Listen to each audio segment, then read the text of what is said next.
Turvy reporting there. We're joined now by Kat Eadle, who is the co-founder of the Dyscalculia network. Now, the reason I emphasise in the morning to you, I emphasise that is because I was thinking calculations are Dyscalculia.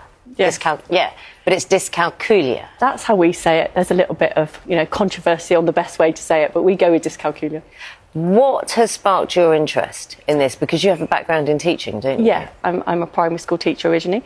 My interest came from working with children who were struggling with maths and me thinking, well, why are they struggling and what can we do about it? And I was very fortunate to be trained by the late Dorian Yeo, and it led on from there. When you say children struggling with maths, for people who are numerically minded, it can be difficult to understand, well, it's quite simple. Yeah. It's logical. Yeah, not for everyone. If you are kind of that mindset, whereas... And there is a kind of backlash to say you shouldn't be saying maths is hard, maths is impossible, I don't do maths. Of course not. Do you know what I mean? No, of course not. And that's not what we're saying at all. No. People with dyscalculia have a difficulty with numerical magnitude processing, which means they actually just see number differently to how you see it. So that's why that they are then going to struggle with everyday maths that you find easy. Is there a diagnosis? Yes. So both adults and children can be diagnosed with dyscalculia. Can you give us a sense of what that is? I assume it's fairly, maybe quite complex. Yeah, very complex. There'll be people watching you now. Could be parents, could be youngsters themselves, or even adults who think, I've struggled for a long time. Maybe that's me. What's the process? So if somebody wants to get diagnosed, usually what would happen is that it would go through, we would hope, a school system where people would be picked up as struggling with maths.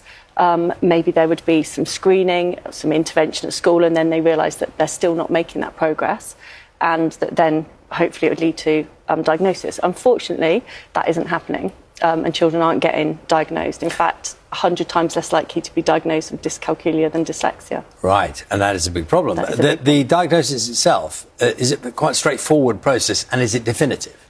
It's definitive, yes. If somebody's dyscalculic or not, they can be diagnosed either by an educational psychologist or a level 7 dyscalculia assessor. So what does that mean? So if you have dyslexia, we know that it can take you longer to read things. In exams, you may need help. Yeah. What is the practical implication of having dyscalculia?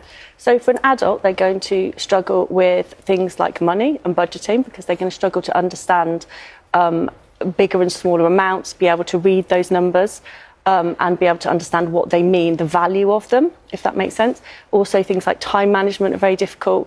Things like, booking hotels or, dealing with dates and time is very difficult. Even the sense of time is very difficult.